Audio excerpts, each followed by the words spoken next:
us on. Yeah, I'll have to work out why it's not authorizing later.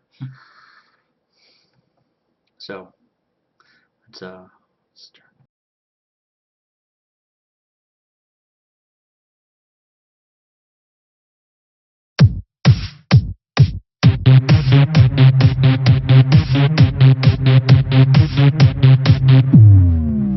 All your base art belong to us.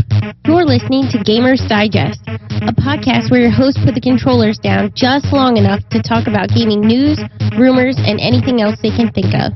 Here are your hosts, Spider-One and Mr. Factastic.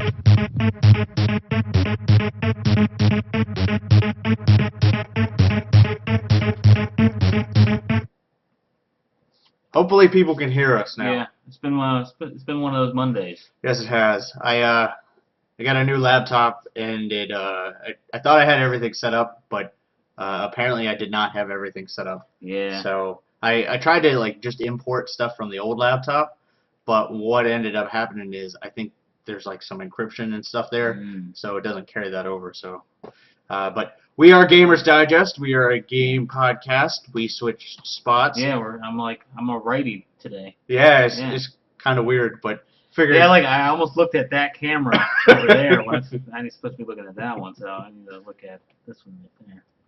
All right, so we talk about gaming news, rumors. We do reviews, previews. You know, all the general stuff. We are at almost episode 50. I know. So you should know what we do by now.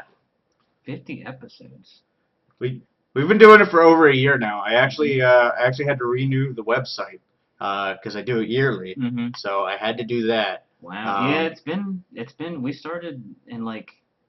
We did the audio podcast like in like early May or something like that. We did the audio podcast in April. April, yeah. And then our first video podcast was actually pretty much exactly a year ago. Like our first video podcast was on the 4th. Because I remember the show notes for some reason the show notes that we write, it never updates the date.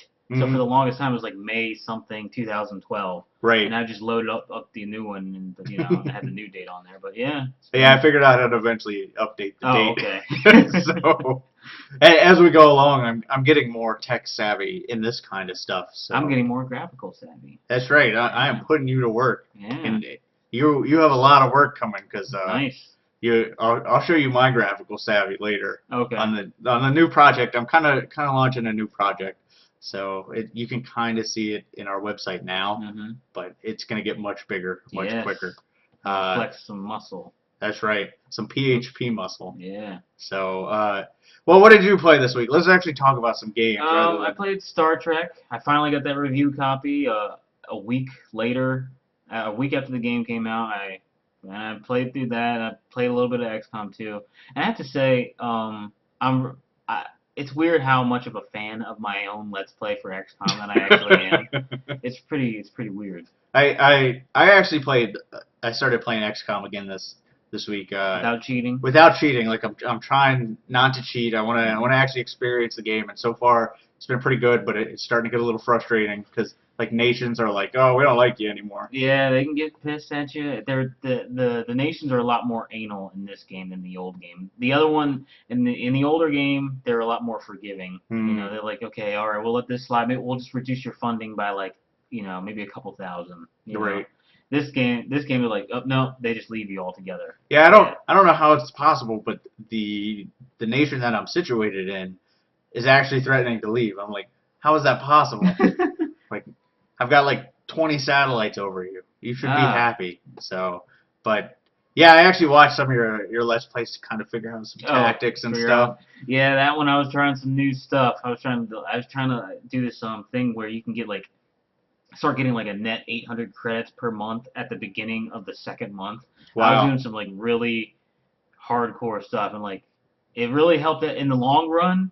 Like I did some struggling in the beginning, but in the long run, it really helped out. I might have to look that up because I am struggling for money. Yeah, that it's definitely definitely follow my guide in there. So you started Star Trek. And you're doing Let's Plays for it now. You'll probably do a review for it next week. Yeah, next week. Next week I'll definitely have the review for Star Trek. Actually, it'll be the week before the new Star Trek movie comes out. Nice. Yeah. So early impressions. What do you? Early impressions. Let's just say the game started out as a solid 7 on my review radar, and progressively it just kept getting lower and lower. Okay, so we'll wait for the review to see. Yeah. Yeah, I warned you. Yeah, you did. All right, well, the big news this week was for me was the Marvel Heroes NDA dropped, so I can talk about all things Marvel Heroes, but I'll spare you guys. I have, like I said, I have something big planned for that. I did Guild Wars 2, kind of just intermediate. Like Guild Wars 2 is a cool game that you can kind of just jump in, screw around, and then leave, and you're not really behind. So, the other big one I played this week was Far Cry Blood Dragon, which I'm actually going to review that. It's pretty good, but I'll save it for the review. Nice. And I guess Poker Night too. I kind of did that. I don't know if I'm going to review that game. Maybe a quick review for it, because it's like a $5 game. Yeah, so, it's like pretty straightforward. I mean, I've already gotten my money's worth out of it just by playing it for probably 7 hours already. Wow. And I haven't won a single thing yet. Dang. Like I am terrible at poker. I'm doing pretty bad at the Xbox Uno game. Like I've been playing that, and like I want a losing streak. Yeah, I started out really well. I won like my first 3 tournaments, and I haven't won 1 cent. So like my net money is like negative 120,000. Dang. So I just pretty much talked myself out of ever going to a casino. Yeah. All right, well, we do have some news this week. Actually, have a good amount of news this week. Yeah. The So, first story on here is actually pretty interesting. I didn't know, or GameStop is going to stop taking PS2 game trade-ins beginning on June 1st. I didn't know they still. yeah, I mean, I PS2 games. I guess I see stuff in there occasionally, but it Yeah. doesn't register. Yeah, I mean, like, how much could you get as far as like store credit? Like 50 cents? I think there's like a minimum they have to give you. I think it's like $1 or something. Wow. I don't know. I'm sure it's not much. I'm sure the system still might do pretty well. Like you might get like $20-30 for them. Huh. But I don't know. I mean, who has a PlayStation 2 anymore? Yeah, no, seriously. They stopped making PS2s like in what, December of last year? I guess, yeah. Yeah, so. I guess they're getting ready for that big PS4. Mhm. So, Injustice. Most of you should have that by now because that was our deal of the week last week. $35. At yeah. Toys R Us. Jerks. But the next DLC character will actually be Batgirl. Lobo comes out this week. Batgirl is the next one. Mhm. Kind of got let loose a little early. Like it kind of slipped. Like people found some stuff about it, and then finally they're like, well, guess the bat's out of the bag. She's the next one. So that's pretty cool that they're going to keep this DLC rolling with some pretty high-profile characters. I mean, Batgirl's definitely not like third tier. Like most people know who she is. Mhm. So. Yeah, that's pretty cool. Did you ever play Eternal Darkness? I never played Eternal Darkness. Okay, well they announced the spiritual successor to it, and it's actually going to be coming out later this year. So that's pretty cool. I wanted to get the trailer of it, but everywhere I went to get the trailer of it, it just wouldn't work. So next week, what I'm going to try to do is because Eternal Darkness is probably one of my favorite. Yeah, that was for the GameCube, right? Yeah. Yeah, I heard that was like one of like the quintessential GameCube games that you must play. You know. And as a survival horror guy, I don't. Yeah. You missed it, man. I was back then I was a Nintendo hater. Oh, okay. Yeah, so I just didn't. What do you mean back then? Like every week you were bashing the Wii U. I mean, I'm bashing it with you. I mean, I don't know. I was adamantly. It's less personal now. Yeah, it's less personal. Yeah, exactly. It's less of a vendetta. Right. Against, yeah, I just didn't like the GameCube that much. I didn't want to touch it. What is that? That's by Silicon Knights, wasn't it? Yeah. Yeah. So we'll definitely be checking that out. They released like 10 minutes of gameplay footage. So maybe if they keep updating it, I'll run that sometime. Zone of Enders. Did you ever play that one? That was a PS2 Yeah, classic. I played both of them. I don't think I ever finished the second one. They were both like really good games, like sleeper hits, and from the Metal Gear guys. Yeah, Zone of Enders was my first PS2 game. Okay, well there you go. I think the Bouncer was mine. Yeah. So, but they announced that the sort of sequel to it, Project Enders, actually got put on hold. as they kind of reevaluate what they want to do with it. The collection is selling really well. That's good. They're actually going to put out a patch for the collection to fix some issues. Like apparently the HD collection re-release runs worse than the original games did on the old consoles. Dang. So yeah, they said they already have a fix and plans for it. I guess it's just waiting for approval. But that's actually one of the collections that I'm interested in picking up. I don't know if I can spend like $40 on it now. Mm-hmm. So I'm waiting for it to, kind of like Shadow of the Colossus and Ico did, like drop down to like that 20 sweet spot level. Mm-hmm. You're like, oh man, that's like 30 hours of content for $20. Yeah. This next story, my gosh. Like when I saw this, I was like, awesome. PlayStation Plus members get Sleeping Dogs for free on May 7th.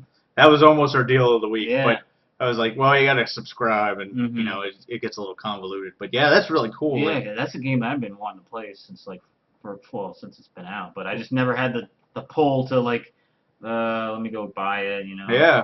Well, since your PlayStation is currently dead. I'm looking at it as a mic, as a camera stand. Mm-hmm. We'll download it on mine. Yeah. Bethesda, our local game company, like one of 4 game companies on the East Coast. Yeah. Is no longer just on the East Coast. Like they opened a playtest lab in Dallas, basically quality assurance, QA testing lab, and if you live in Dallas, you can apply and be a game tester. So yeah, that's pretty cool. I applied, but I don't think I can make the commute. Yeah, that's a tough commute for you. Yeah, it's like a 7-hour flight each way. Mm-hmm. Maybe they'll open up a playtest lab at home. Yeah, that's what I would hope. So I think their testers that are here in Maryland are in Hunt Valley. Yeah, they're north. Yeah, which is really weird because like you have to go all the way around 695 to get from one to the other. And bad. I don't get it. Oh well. So the big Xbox convention's coming up.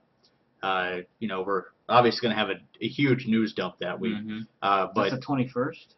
Yes. Okay. But stuff's starting to come out, kind of like what it did with the PlayStation. Stuff's coming out a little early, and it kind of came out that Microsoft registered a domain called Xbox Fusion. Mm-hmm. So that could be the name of the next Xbox, and I actually kind of like it. Like it unfortunately, like that's kind of the way the Xbox is going, because it's kind of like the entertainment box. Yeah. So it's gonna fuse all kinds of things into it. Right. Which is kind of funny because, last week I was reading a story about one of the guys who developed the original Xbox, and he was like, Xbox is doing it wrong. They need to be the ultimate game console. So rather than like the entertainment box. I actually think it was Peter Molyneux who said that. So we'll see. Xbox Fusion coming end of this year. Yeah, definitely. That's pretty neat. We will know in 2 weeks' time. Yep. 2 weeks' time. So we got a couple of sister stories. Yeah. Where does this all begin? Oh, so Colonial Marines co-developer files for Chapter 11 bankruptcy protection. Yeah, that's it's Timegate. Timegate, yes. Sure, probably wrote that on there. But Timegate is I guess they said they did about half the work on Aliens, Colonial Marines, where Gearbox did We've been over this. That is this year's Raccoon City. Mm-hmm. But they filed for Chapter 11. They had like between 10 and 50 million. Yeah, it is funny because like they listed them all out, and at the very bottom was like a pizza place for like $40. So they really like have no money. They can't even pay their pizza bill. Yeah, that is kind of crazy. Well, you make a bad game like that. So, but coincidentally, the same week it came out that Sega and Gearbox are actually being sued in a class action lawsuit for Aliens, Colonial Marines. Because it sucks so bad. Exactly. Well, not necessarily. Or because it wasn't what they showed, what the game, the videos, the demos and stuff that they showed, like the really awesome, like when I saw the videos, like, wow, this game's going to be cool. This game's going to be cool. And it was nothing like the videos. The problem was, like, during E3 and stuff, they're like, yeah, this is early footage, but they were like, this is actual game footage. Mm-hmm. And then it wasn't actually in the game. Mm-hmm. So, they deception. I see both sides of it. Like, honestly, I don't think this lawsuit's going to go anywhere because it is a trade show demo that the lawsuit's based off of. Yeah. But since then, they've kind of, like, all the developers and stuff have kind of, like, had to include this clause in there now that, this may not be in the game. So we'll see. Yeah. I for one am glad I didn't buy it, but Could you imagine if you did though? Yeah, I'd be mad. Which will this topic will come up later in our discussion. All right. Yeah, I'll try to remember. Well, another leaked piece of DLC is the last piece of the Borderlands Season Pass. It kind of came out like somebody tweeted a picture of a Gearbox employee. I think it was like the head writer, and he was like taking a nap on the couch, and they're like, "Ha, look, he's hard at work." The problem was in the background was like a big cardboard cutout that had the next Borderlands DLC on it, like the name and a picture and stuff. So they were like, "Oh crap!" So they pulled that down, but it was already too late. Of course, being the internet, everything was everywhere. Everything was saved and reposted 100 times. Right. Yeah. So Gearbox came out and basically said, "All right, yeah, the next DLC is called Tiny Tina's Assault on Dragon Keep. It's out June 25th, and that's all we're telling you." So it actually looks pretty cool. I mean, of Borderlands 2, Tiny Tina was probably my favorite, like, tertiary character. So that one I might pick up. Like, the other ones I haven't been too interested in. Oh, okay. And you didn't get the season pass? No. Okay. No, I typically what I did with Borderlands last time is I bought the base game, and then I waited for like all the DLC to go on sale, and then I bought that. So, like the season pass, but the cheaper version. Yeah. Kind of like what they did with Battlefield, where they released it later on for like, half the price. Jerks. So, oh no! There you go. There's no Madden. There's going to be no Madden 25 on the Wii U this year, which is another. It's a nail. How do you lose the third-party support of the game that comes out on every console every year for like the past 10 years? Yeah, that's ridiculous. EA came out and said, well, the Wii U has the capabilities, but it's not really what we're looking for, which to me says that it doesn't really have the capabilities. Like, it can run a baseline version that they don't want to work with anymore. Yeah, I mean, I feel like maybe it's too much of a hassle for them to like really work with, the whole Wii U thing. Well, let's keep this Wii U ball rolling. Yep. There's another unofficial price cut in Europe. They cut it another $50, and Amazon also cut it $50. So it must not be selling well. The article said that the original price drop that they did not really help the sales as much as they thought it would. Wow. So, well, I think the Wii U is dead. Yeah, Wii U it's dying it's dying a quick death. Right. Well, the last big news this week is Call of Duty related. Another slip, like a retailer let it slip that Call of Duty, the next instance will be called Call of Duty Ghosts, and it'll be coming out November 5th. And Activision was kind of like, all right, we're going to announce it anyway. So they had their big, reveal announcement and all of that. The old trailers and the live action trailer and stuff. The big news is it's going to have a new engine finally. Like, it's built from the ground up. It's being done by a company that hasn't done a Call of Duty game before. So I'm actually somewhat interested in it. But I want to see some gameplay first. Like, even Battlefield 4 had like bits and pieces of gameplay in their trailer, rather than the live actors. Yeah. So I'm interested to see what they'll do with the new trailer. How much it'll actually change the game, we'll see. Yes, we shall see. All right. Well, we got a couple of discussion topics. That the first one I wanted to bring up, and actually, pretty much these two kind of go together pretty well. I'm going to talk about like bite-sized games. Like one of the big games I've been playing this week is Far Cry Blood Dragon, which is a standalone like add-on to Far Cry 3, but it's $15. Like I said, it's standalone, so you don't actually need Far Cry 3 to play it. Yeah. Like, I actually own Far Cry 3 on Xbox, but I bought Blood Dragon on PC. Okay. So Um, and it got me thinking, like, Blood Dragon, I sat and played it pretty much all day yesterday. I probably got like 6 to 7 hours worth of content out of it. And you finish it? I finished the story. I finished all the side missions, captured all the garrisons. I didn't find all the collectibles, but I'm on my way to. Like, that would probably only take about another hour, if that, because, you can purchase the maps, so it shows you where they all are. You just have to run around and get them. Yeah. And then cleaning up achievements, which I only have like 3 or 4 achievements left. But for $15, I actually feel like I got a pretty good investment out of it. You feel like you got your money's worth. So, like, this is kind of, it's been done before, but it's not really commonplace that DLC is standalone.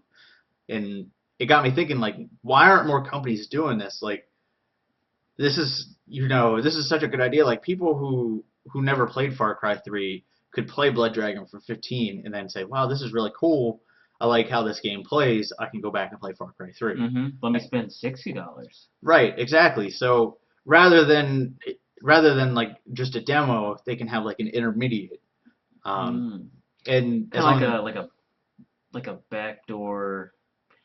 Like in the movie industry, there's a thing called like a backdoor pilot where they create like a pilot, which is like a small version, like maybe like 1 episode or something, and it's just the first episode, and it's supposed to be like a backdoor pilot into creating like a series, right. Something bigger.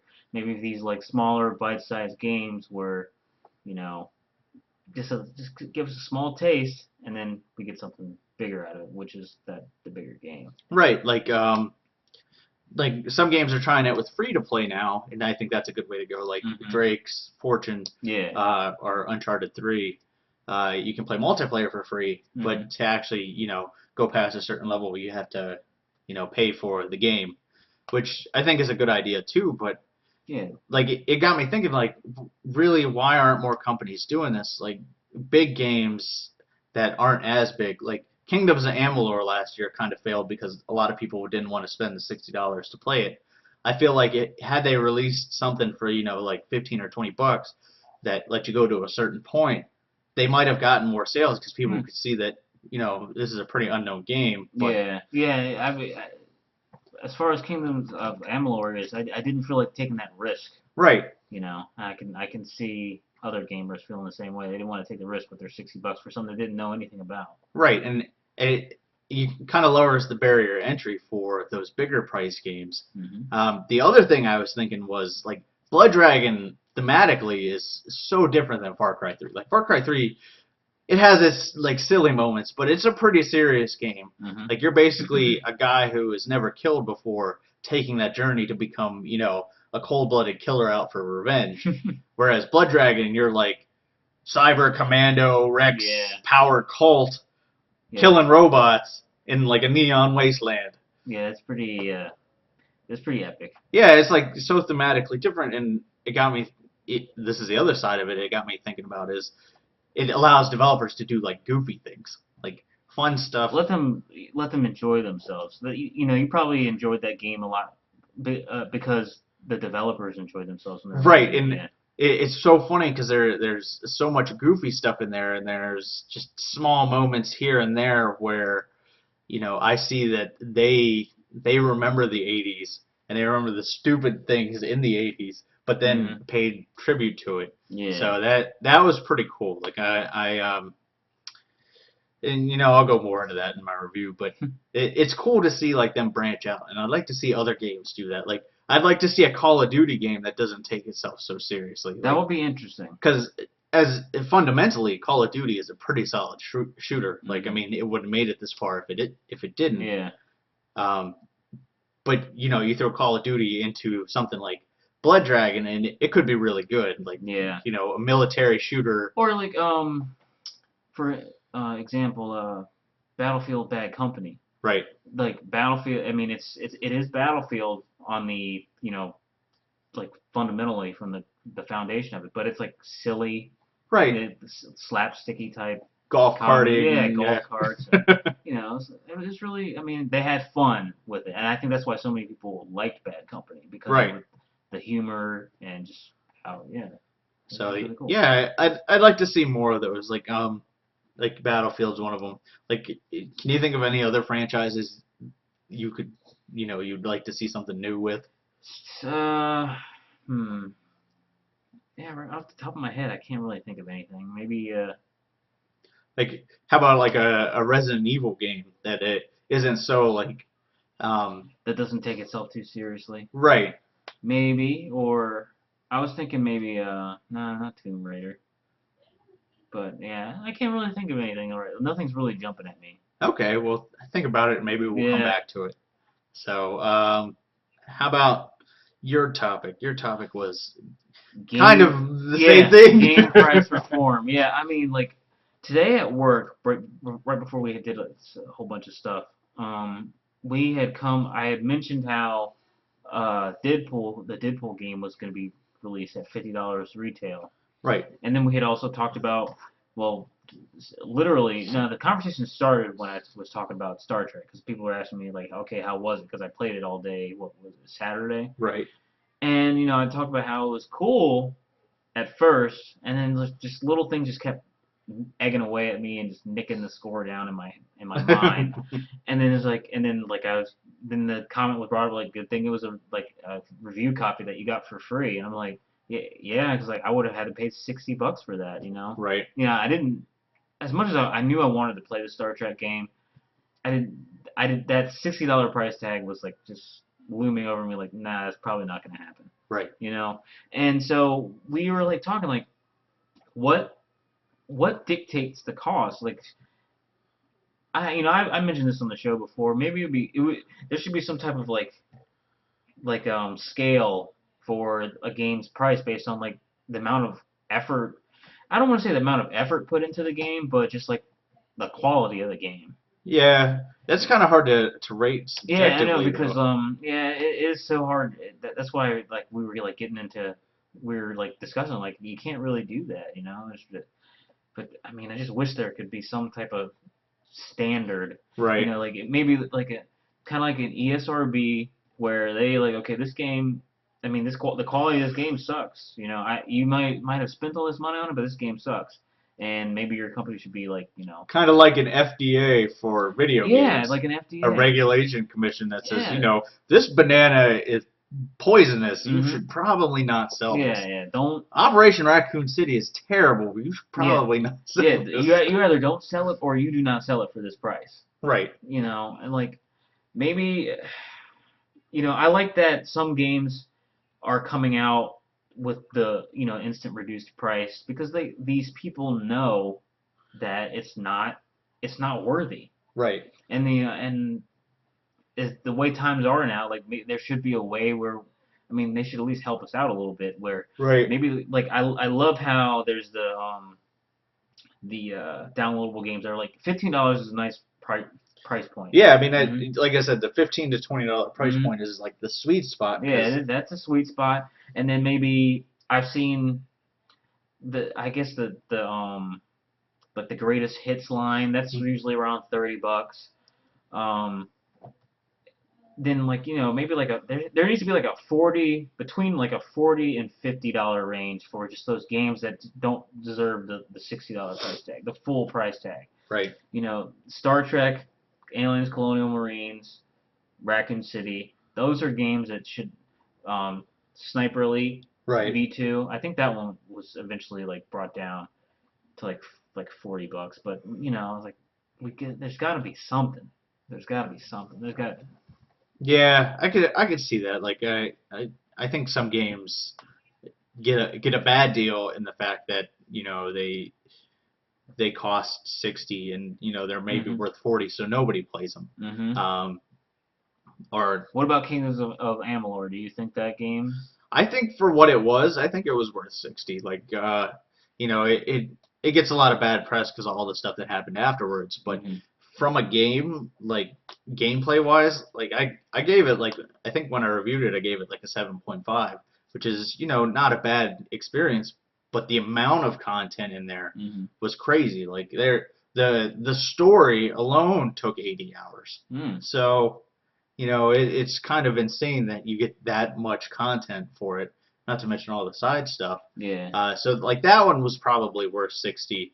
Even though it's not Game of the Year and stuff Mhm. like that. Whereas games like God of War Ascension, while it's a good game, I don't think it's really worth 60 because you get, even if you collect everything, you get maybe 16 hours worth of content. So I think the amount of content should play Do you into feel it. like it was kind of God of War Ascension was like maybe like cookie cutter? It seemed that way, yeah.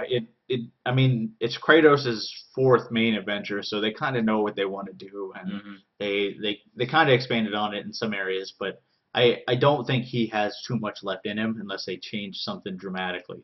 Moving into PlayStation 4, they might be able to do that, but the quick time events and stuff, the same stuff I've been doing since God of War 1, even though it looks better, it's still the same It's game, still the same. right? So. Interesting. So yeah, I mean, there's got to be something. The game FDA. Right. Yeah, that would be interesting. I don't know if they could ever pull that Yeah, off. they never will. Yeah. Yeah. All Wishful thinking. right. Well, I'll talk about Blood Dragon for a bit. Yeah. So. And next week I will review Star Trek. I promise you. All right. So I do have a video. Since it's a smaller game, I didn't do like a pre-done review just because. It's Far Cry 3. Like I'd say the same thing for Blood Dragon that I said for Far Cry 3. So I'm just gonna basically touch on the differences here. Obviously, it takes itself less seriously, like I was saying, but graphically, the graphics still look just as good. There's a lot more neon and a lot more red. But otherwise, all the weapons and stuff are the same. They did add a couple of new ones, so it is pretty cool. The big change in this one is. What you see in front of you, the Blood Dragon, they are nasty. They are, when you first start the game, they will kill you pretty quick. Eventually, you level up pretty quickly. You get better weapons. You can start going to toe with them if you know what you're doing. But you still kind of have to work your way around them because they still can like one or two shot you if you play wrong. But you can use them strategically. Like if you saw in the beginning of the video, I threw like a heart because you get these hearts and stuff, and then you can use them to sack bunkers. But this game is like very 80s. I mean, like if I hit the music right now, you could probably hear it. This is like the 80s montage. The Rocky getting tougher. Nice. You're like leveling up here or something. Yeah, this is after you get like the final weapon. See, and he's like learning to use it. But it is like so 80s. It is really funny. The puns in this are so bad they're funny. Like like when I shot him there, he's like, "Ha! I just gave him the shaft." And like there's an achievement to kill a blood dragon with the bow and arrow called just the tip. So like some of the puns are so bad. Or like you'll see me like pull a heart out here to like salvage, and he makes the jokes like, "Oh, another broken heart," and it's just so bad it's funny, and that could turn some people off because it's pretty consistent, like pretty consistently cheesy and. Well, it happens a lot. I mean, the whole game is cheesy, but like every time you do something, he says something. So I did like how the rock in this one is like the 20-sided die. Nice. But overall, I mean, the gameplay's still as solid as it was in Far Cry 3. It takes itself a little less seriously, but all the elements are there. Hostage rescues, side missions, hunting animals. Didn't make me kill a shark with a bow and arrow this time. It actually gave me grenades. Oh, okay. So. So what do you harvest the hearts for? To lure the blood dragons. Oh, okay. So. I mean, honestly, I always had more than I needed because I looted everything just to get money and stuff, which you can use for upgrades to guns and stuff like that. Missions are pretty cool, but they're kind of short. There's really only like 6 or 7 story missions, but again, this game's only $15. So honestly, I'd say pretty much anybody that's a fan of like shooters should definitely check this out, and anybody that remembers the 80s should definitely check it out because there are so many references to the 80s. Like at one point, one of the hunter missions makes you go into the sewers to kill some turtles. Nice. And there's like pizza boxes laying all around. And even though they're not Ninja Turtles, they're just regular turtles, they all have like painted on bandanas. And like as you're going through the sewers, you got to kind of like take it slow because they have traps set up for you. Like one of them kicks like a barrel down a hill, and then after you go up there, he's kind of like, oh crap. And then like another one turns on like a flamethrower. So. And these are just normal turtles. Yeah, just normal turtles. But they all have, there's 4 of them, and they all have the different colors. Were there any rats down there? No, and they do make reference to that though, because you can go in like the log file, the database, and it says these. It like totally makes fun of it because it's like these turtles. If you were hoping for like prepubescent Ninja Turtles, these you'll be disappointed because these turtles can't hold a katana worth their life, and they're not friends with an amorphous rat. So, but I would definitely check it out. Like, I'm not gonna give it a number rating because it is such a small, short game. But if you have $15 laying around, I would check it out. Definitely worth your money. Yeah, it's definitely worth the $15. And it seems like one of those games that even after you've collected everything, it's kind of you can jump back into it and just screw around and just for the mindless. Just for the lulz. Yeah.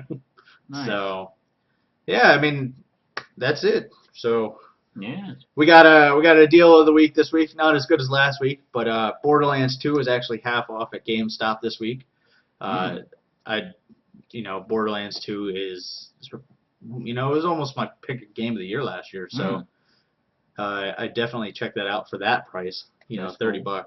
That is cool. So I got Let's Play for Star Trek started today, and I'll pretty much be putting up a video every day until the movie comes out.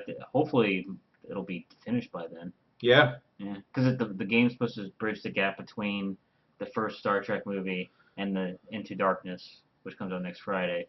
So, yeah. But you're thoroughly excited for. I am. You're ready for it. I am ready. I still want to see Iron Man. Like, people keep telling me how good Iron Man was. So I'm ready to see that.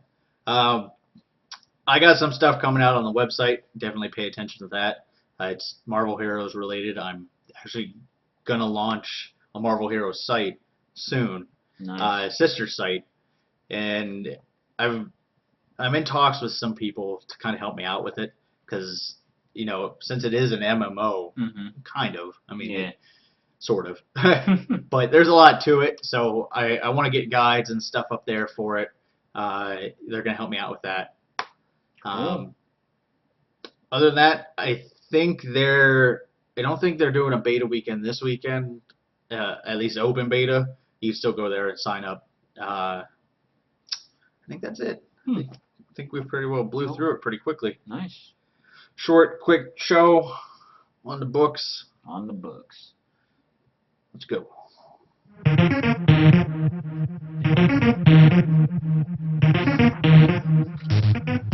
Gamers Digest is a Spider One and Mr. Factastic production. All characters and games are owned by their respective companies and are used under the Fair Use Law.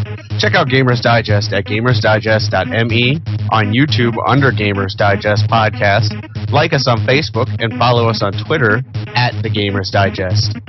Viewer questions and comments can always be sent to gamersdigestpodcast@gmail.com.